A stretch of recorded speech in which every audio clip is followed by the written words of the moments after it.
ఇప్పుడు మనం 2025వ సంవత్సరం ఫిబ్రవరి నెల 1వ తేదీ నుంచి 28వ తేదీ వరకు ద్వాదశ రాశిలో 10వ రాశి మకర రాశి వారి జ్యోతిష్యం భూత భవిష్యత్తు వర్ధమానం ఎలా ఉందో చూద్దామండి. గవ్వల శాస్త్ర ప్రకారం మకర రాశి వారి జాతకంలా ఈ గవ్వల శాస్త్రాన్ని లకుట ప్రశ్న శాస్త్రం అంటారు, చింతామణి శాస్త్రం అంటారు.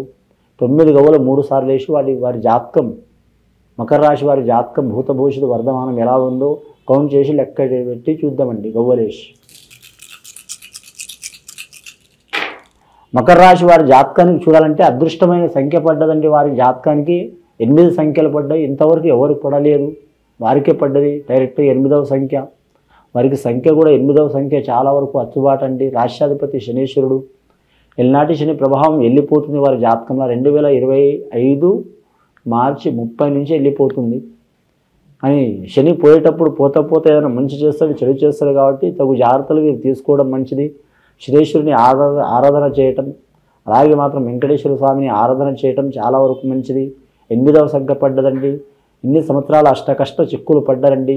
ఈ మకర రాశి వారి జాతకంలో గృహం నిర్మించడం కానీ లేదా ఇల్లు కట్టడం కానీ కొనడం కానీ రాజకీయ రంగంలో నంబర్ 1 స్థానంలో ఉండటం కానీ అని ఈ యుగంలో మాత్రం ఈ 8వ సంఖ్యకి అధిపతి శనేశ్వరుడు నుండి శనికి చాలా వరకు బలం ఉందండి. మనం వాడే అన్ని వస్తువుల్లో ఎక్కువ శాతం మాత్రం శనికి లోహం చాలా ఇష్టం.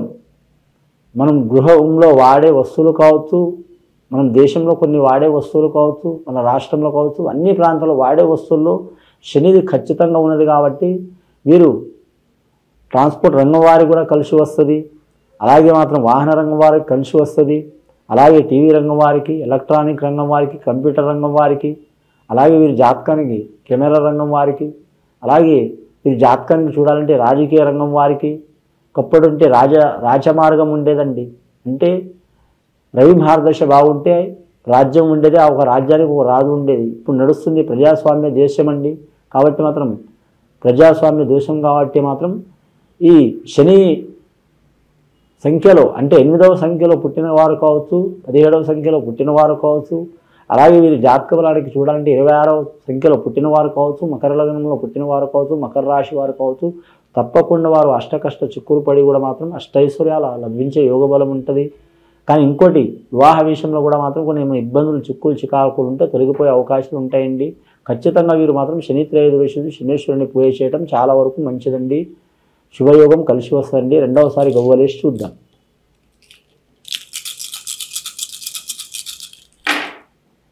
రెండవసారి గవ్వలేస్తే 6 గవ్వలు పడ్డాయండి. శుక్రమహారదశ గవ్వలు పడ్డ వీరి జాతక బలానికి ఉత్తరాషాఢ నక్షత్రం వారికి మాత్రం చాలా వరకు శుభయోగం ఉంటుంది. ధనిష్ఠా నక్షత్రం వారికి కొన్ని ఇబ్బందులు వచ్చే అవకాశాలు ఉన్నాయండి వీరి జాతక బలానికి. అలాగే వీరి జ్యోతిష బలంలో చూడాలంటే మాత్రం శ్రావణ నక్షత్రం వెంకటేశ్వర స్వామి నక్షత్రంలో పుట్టిన వారికి తిరుగు ఉండదు. ఆ కరెక్ట్ కలియుగదేవ వెంకటేశ్వర స్వామిని దర్శనం చేయడం చాలా వరకు మంచిదండి. కుటుంబ సభ్యులతో సహా చేయొచ్చు, లేదా వీలైతే భార్యాభర్తలు చేయొచ్చు. శుభయోగం కలిసి వస్తుంది. 7 కొండల వాడి సహకారం తప్పకుండా ఉంటుంది. ముఖ్యంగా విద్యార్థులకు విద్యలో కలిసి వచ్చే అవకాశం ఉంటుంది. వ్యాపారస్తులు కొన్ని ఇబ్బందికరమైన పరిస్థితులు వస్తాయి. కుటుంబంలో ఒకరి మనసులో ఒకరు ఉండదు, ఎవరి ఆలోచన వారికే ఉంటుంది. ఎంత ధనం వచ్చినా నిలబడదు. చెప్పేటప్పుడు బాగానే ఉంటారు, చేసేటప్పుడు ఎవరికి వారే ఏమైనా తీరే అన్నట్టు ఉంటారు. నమ్మించి మోసం చేసేవారు కూడా ఉంటారు. చాలా జాగ్రత్తగా ఉండాలండి. మీ సహాయం పొందిన వారు మీకు వెన్నుపోటు పొడిచే అవకాశం ఉంటుందండి. స్త్రీలకు పురుషులు కావచ్చు, పురుషులకు స్త్రీలు కావచ్చు, ఎవరైనా ఇబ్బందులు పెట్టే అవకాశం ఉంటుందండి. తగు జాగ్రత్తలు తీసుకోవాలి. గవర్నమెంట్ ఉద్యోగం పొందాలనుకునే వారికి తప్పకుండా మంచి యోగ బలం కలిసి వస్తుంది. కానీ మాత్రం రక్షణ రంగంలో ఉన్న వారికి తిరుగు ఉండదు. ఐఏఎస్ ఐపీఎస్ రంగం వారికి కలిసి వస్తుంది. రెవెన్యూ రంగం వారికి ఇబ్బందులు తప్పవు. అలాగే పంచాయతీరాజ్ శాఖ వారికి మాత్రం చికాకులు తప్పవు. మున్సిపాలిటీ రంగం వారికి ఇబ్బందులు తప్పవండి. అలాగే మాత్రం ఎక్సైజ్ శాఖ వారికి మాత్రం కలిసి వచ్చే అవకాశం ఉంటుంది. రోడ్ల భవనాల శాఖ వారికి లాభయోగం ఉంటుంది. అలాగే వీరు జ్యోతిష బలంగా చూడాలంటే మాత్రం ముఖ్యంగా నీటిపారుదల శాఖ వారికి ఇబ్బందికరమైన పరిస్థితి ఉంటుందండి. అలాగే వీరు జ్యోతిష బలంలో విద్యుత్ రంగం వారికి కూడా ఇబ్బందికరమైన యోగం ఉంటుందండి. అలాగే వీరు జాతక బలంలో చూడాలంటే రవాణా రంగం వారికి కలిసి వచ్చే అవకాశం ఉంటుందండి. ముఖ్యంగా మాత్రం నిరుద్యోగులు శుభవార్తలు వినే అవకాశం ఉంటుందండి. గృహం కట్టాలనుకున్న, కొనాలనుకున్న, గవర్నమెంట్ నుంచి లోన్ పొందాలనుకునే వరకు తప్పకుండా మంచి ఫలితాలు కలుగుతాయండి. 3వసారి గవ్వలేసి చూద్దామండి మకర రాశి వారి పేరు మీద. 14 గవ్వలు పడ్డాయండి వారి జాతక బలం మీద. 8 గవ్వలు 6 గవ్వలు. 3వసారి గవ్వలేస్తే 5 గవ్వలు పడ్డాయండి వీరి జాతక బలానికి. ముఖ్యంగా వీరి జాతకంలో చూడాలంటే 19 గవ్వలు పడ్డాయండి. శనేశ్వరి తండ్రి సూర్యుడు 19వ సంఖ్య 1+9 చూడాలంటే మాత్రం 10 అవుతుందండి. 0 తీసేయం కానీ 0 పక్కన పెడితే మాత్రం 1 మిగులుతుందండి. ఖచ్చితంగా వీరు మాత్రం ఆరోగ్య సమస్యలు ఉన్నవారు మాత్రం సూర్యుడిని మాత్రం ప్రసన్నం చేసుకోవడం మంచిదండి. ఇక ప్రత్యేకంగా సూర్యుడిని అయితే ప్రసన్నం ఎవరు చేసుకోలేరు కాబట్టి ఉదయం లేవగానే మాత్రం మనం కాలకృత్యాలు తీసుకొని స్నానం చేసి మాత్రం సూర్యుడిని మాత్రం సూర్య నమస్కారంలో యోగా పద్ధతులు తెలుసుకుంటే అలా చేయొచ్చు, లేకుంటే మామూలుగా 2 చేతులతో మాత్రం సూర్య నమస్కారం చేయొచ్చండి. ఉదయం దేవాస్కరం, మధ్యాహ్నం మహేశ్వరం, సాయంత్రం పరబ్రహ్మ స్వరూపం అని నమస్కారం చేయటం చాలా మంచిదండి. ఇలా మంచి ఫలితాలు కలుగుతాయి. దీర్ఘకాలికంగా రోగ బాధలు, చిక్కులు, రుణ బాధలు, చికాకులు, దారిద్ర్య బాధలు ఉన్న వారికి కూడా తొలగిపోయే అవకాశాలు ఉంటాయి. అలాగే రాజయోగంలో ఉన్నవారు కూడా కలిసి వచ్చే అవకాశం ఉంటుంది. కళాకారులకు కూడా కలిసి వచ్చే అవకాశం ఉంటుంది. క్రీడాకారులు కూడా కలిసి వచ్చే అవకాశం ఉంటుంది. అలాగే వ్యవసాయదారులు కూడా కలిసి వచ్చే అవకాశం ఉంటుంది. ముఖ్యంగా వీరికి ఎంత గత కొన్ని సంవత్సరాల నుంచి పడుతున్న ఇబ్బందులు, చిక్కులు, చికాకులు 100కి మాత్రం 70% మాత్రం ఈ సంవత్సరం ఫిబ్రవరి నెలలో తొలగిపోయే అవకాశాలు ఉన్నాయండి. ప్రయత్నం కూడా చేయాలి వీరు. అలాగే మాత్రం ఈ 2025వ సంవత్సరం మకర రాశి వారికి చాలా వరకు అద్భుతమైన యోగ బలం ఉన్నది.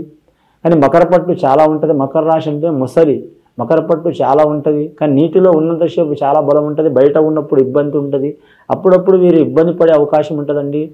ఇతరుల విషయంలో అయితే వీరు తీసుకునే నిర్ణయం 100కి 100% కలిసి వచ్చే అవకాశం ఉంటుంది. కానీ వారి గురించి, వారి కుటుంబ సభ్యుల గురించి తీసుకునే నిర్ణయం ఒక్కోసారి చాలా ఇబ్బంది పడే అవకాశం ఉంటుంది. ఆ ముందు జాగ్రత్త కూడా తీసుకోవడం చాలా వరకు మంచిదండి.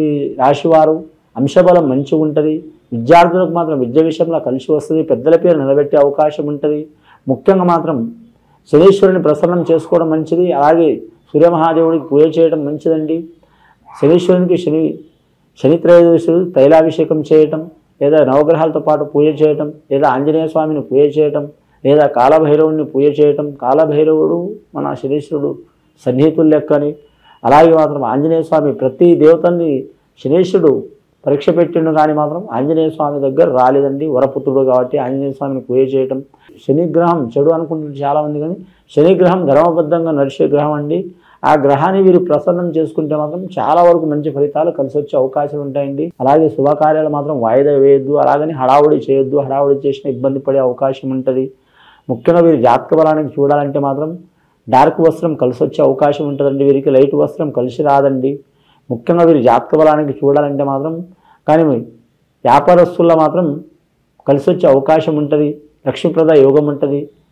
గత కొన్ని సంవత్సరాల నుంచి పడుతున్న ఇబ్బందులు, చికాకులు తొలగిపోవాలంటే శ్రీ వెంకటేశ్వర స్వామిని పూజ చేయటం, అలాగే ఈశ్వరుని పూజ చేయటం, అలాగే ఆంజనేయ స్వామిని పూజ చేయటం, శ్రేష్ఠుని ఆరాధన చేయటం చాలా వరకు మంచిదండి. ఇది విని చూసి ఆచరించే వారికి చాలా వరకు శుభయోగాలు కలుగుతాయండి. శుభం భూయత్.